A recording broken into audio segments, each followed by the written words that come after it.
over 400 ballistic missiles, more than 700 drones, every launcher active, every magazine emptied. That was Iran at full escalation, maximum output. Everything the regime had built over 40 years, fired in a single day. 10 days later, 40 missiles, 60 drones, a reduction of more than 90%. And it was not because Iran chose restraint. The supreme leader is still calling for total war. The IRGC commander is still threatening the heart of American forces. The rhetoric has not declined by a single decibel. Only the weapons have. The pundits are not talking about this number. They are talking about 3 cargo ships hit near the Strait of Hormuz, a Thai bulk carrier burning, a Japanese container vessel tagged, a Marshall Islands tanker struck. The IRGC declared the strait closed. Iranian state media ran the footage on repeat, and every military channel on this platform made the same video. Iran strikes back. They are looking at the wrong scoreboard. 3 ships hit, with weapons Iran cannot replace. Meanwhile, CENTCOM has struck over 5,500 targets inside Iran, over 60 warships destroyed. The entire Soleimani-class corvette squadron erased from the order of battle. 16 mine-laying vessels sunk. And last night, a ballistic missile manufacturing facility leveled by the bomber force. Everyone is asking the wrong question. How do we stop the fast boats? How do we protect the tankers? How do we clear the mines? Those are tactical questions, and tactical questions are for pundits who have never read an engineering textbook. Engineers ask something different. Engineers ask, where did those weapons come from? Who built them? And is that factory still standing? The answer is rubble. If that answer matters to you, if you would rather understand the war than just watch it, subscribe to Navy Decoded. Type proud in the comments. This is not a war of fast boats and burning tankers. This is a war between consumption and production, and that war has already been decided. There are 2 wars happening right now. The one the cameras show you, and the one that actually matters. The war on camera is spectacular. IRGC fast boats swarming commercial shipping, Shah-HED drones buzzing across the Gulf, tankers burning in the strait. The pundits debate whether Iran can close Hormuz. They replay the footage of the Miyori Nari on fire and ask, is Iran winning? The real war has no footage, no explosions on screen, no smoke rising over water. The real war is a spreadsheet, a cold industrial ledger comparing 2 numbers: how fast Iran is consuming its weapons versus how fast Iran can produce replacements. When the first number exceeds the second, the war is already over. Everything after that is just the clock running out. Iran is not stupid. They understood asymmetric warfare before anyone taught it in an American war college. A $50,000 fast boat against a $2 billion destroyer.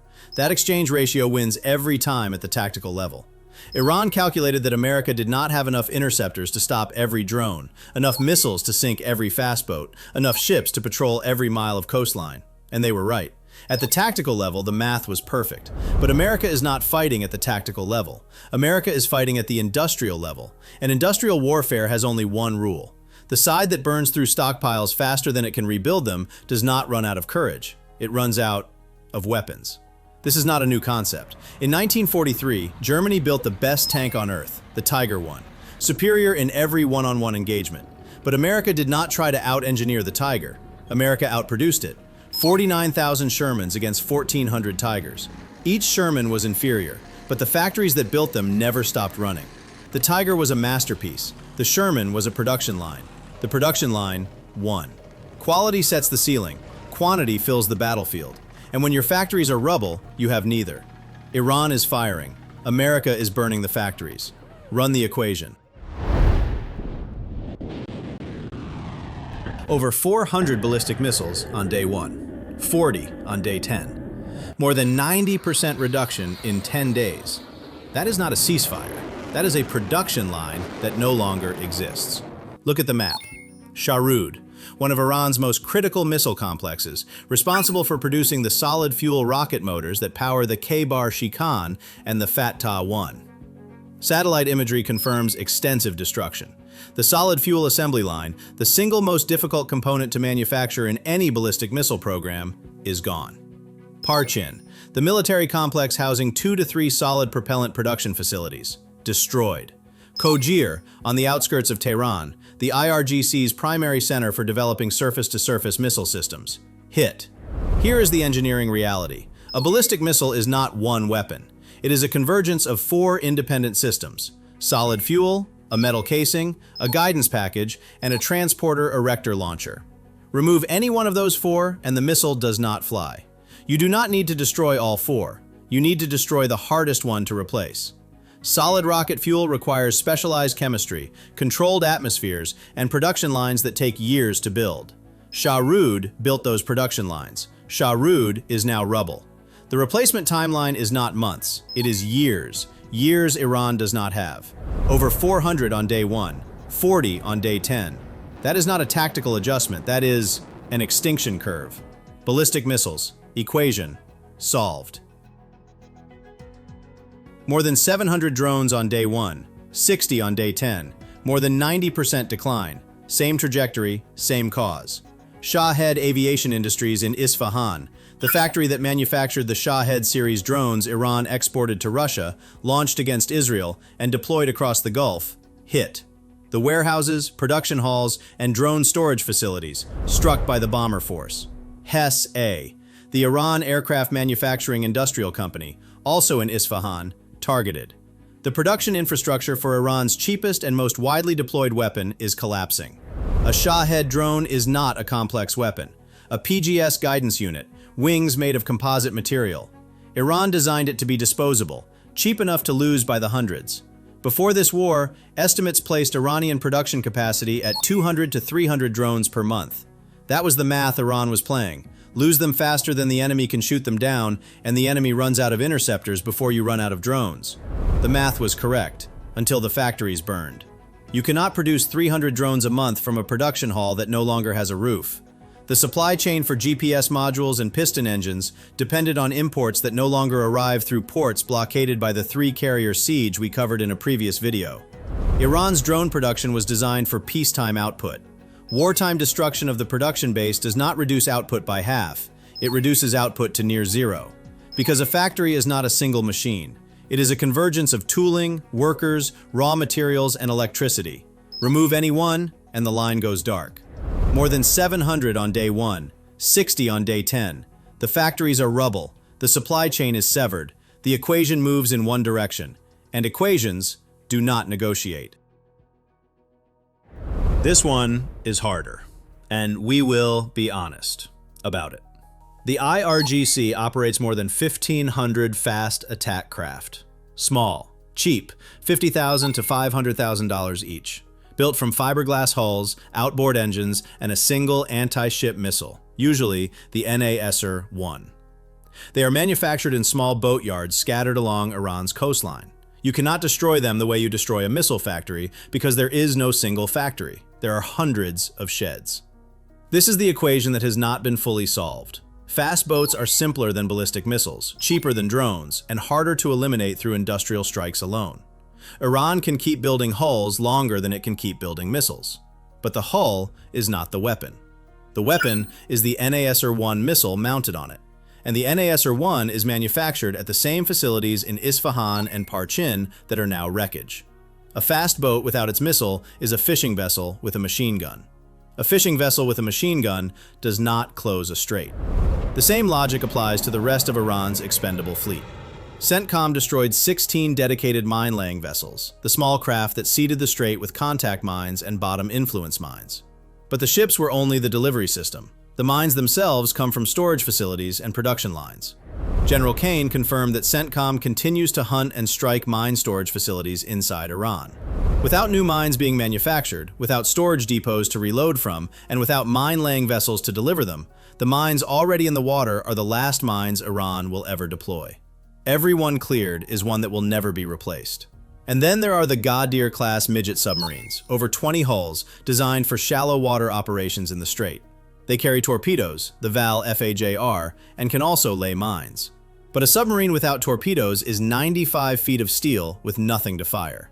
The Parchin complex that manufactured torpedo components has been struck repeatedly.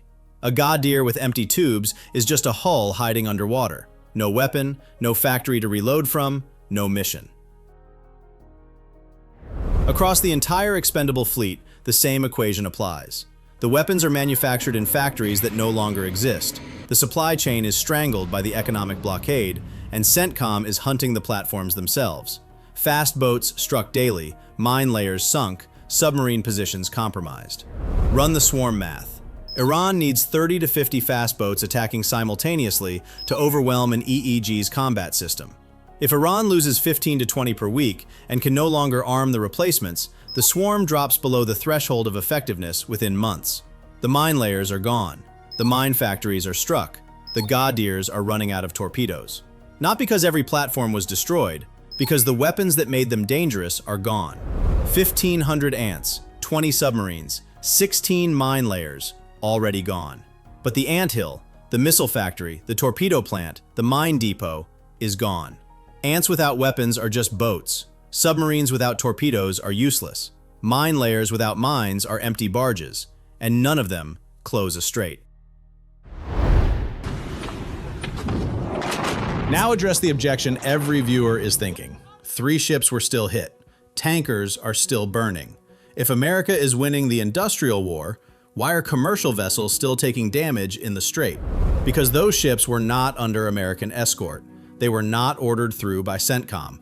They entered the strait on their own, despite warnings, despite IRGC threats, despite the fact that every intelligence agency on Earth had flagged that corridor as a kill zone. The United States Navy did not send those ships into Hormuz. Those shipping companies sent themselves. And that distinction matters, because it reveals the difference between patience and recklessness. The shipping companies looked at the oil price. They looked at the war risk premium, $250,000 per transit. They looked at the potential profit on a cargo of crude. And they did what impatient people do. They ran the numbers, liked the odds, and tried to push through before the equation was fully solved. They gambled. 3 of them lost. The United States Navy did not gamble. The United States Navy looked at the same strait. 6 nautical miles of usable corridor, mined by the IRGC, patrolled by Gadir-class midget submarines, prowled by fast boats, and made a different calculation. Not a calculation of profit, a calculation of physics. 1 mine under an A.R. Lee Burke, $89.5 million in repairs, and 10 sailors injured, 4 with severe burns evacuated to a military hospital in Germany. That is not a hypothetical. That is the USS Samuel B. Roberts in 1988. One $1,500 mine blew a hole through the hull, broke the keel, and flooded 2 compartments. That is not a budget number. That is a crew. 1 torpedo from a Gadir, and we lose the ship. $2 billion, 300 sailors, for 1 transit. The shipping companies were hasty about solving the equation. We were not. Because we do not need to solve the equation inside the strait. We are solving it outside, at the source. While those cargo ships rushed through a corridor that was still dangerous, the bomber force was leveling the factories that produce the weapons making that corridor dangerous. Every night, another assembly line goes dark. Every week, the stockpile shrinks. Every month, the threat inside the strait decreases. Not because we cleared it with escorts, but because the enemy is running out of things to shoot. That is the difference between a trader and an engineer. A trader looks at today's risk and bets. An engineer looks at the trajectory of the equation and waits, because the equation is already moving in our direction. And here is the twist Iran did not calculate. Iran believed cheap weapons would always defeat expensive ones. At the tactical level, that was true. A $50,000 fast boat against a $2 million Tomahawk. But America did not fire Tomahawks at fast boats. America bolted a $20,000 GPS guidance kit onto a $4,000 Mark 82 bomb and dropped it on the factories that built every weapon Iran owns. A $25,000 package, kit and bomb combined, erased decades of investment. Admiral Cooper said it plainly. Since the first 24 hours, Iranian missile and drone attacks have dropped drastically. He did not say Iran chose to stop. He said the attacks dropped. Iran is not exercising restraint. Iran is running out of things to shoot. If you now see factories instead of fast boats, subscribe to Navy Decoded and share this with someone who still thinks patience is weakness. Now run the final count. 3 cargo ships hit near the Strait of Hormuz. The IRGC declares the strait closed. The pundits panic. Who is winning? count what matters. Iran struck 3 commercial vessels, with weapons it cannot manufacture, from factories that no longer exist, using a stockpile that is draining at more than 90% in 10 days. Over 400 missiles on day 1, 40 on day 10. Over 700 drones on day 1, 60 on day 10. Shahroud, rubble. Isfahan, rubble. Parchin, rubble. Fast boats still prowl the strait, but the anti-ship missiles that made them lethal are no longer rolling off a production line. They are being pulled from a warehouse that gets emptier every day. 3 ships took damage because 3 shipping companies were too hasty to wait for the equation to finish. The United States Navy was not hasty. The United States Navy is solving the equation at the source, factory by factory, production line by production line, stockpile by stockpile. Iran hit 3 ships. America erased the industrial infrastructure that builds missiles, manufactures drones, arms fast boats, and lays mines, permanently. Industrial warfare has only one outcome. The side that cannot rebuild loses, and Iran is not rebuilding. Iran is burning through the last of what it already had. In our last video, we showed you the economic siege. 3 carriers at 3 choke points strangling Iran's oil revenue. No oil exports, no foreign currency, no imports. That was the first half of the equation. This is the second half. No revenue means no raw materials. No raw materials means no factories running. No factories means no weapons. The siege cuts the money. The strikes cut the production. Together, the equation has one answer, and it is not an answer Iran can change. The enemy does not surrender because the bombs stop falling. The enemy surrenders because the factories stop producing, the warehouses go empty, and the last missile in the last launcher is the last missile that will ever be built. That is not firepower. That is industrial calculus. Dismissed.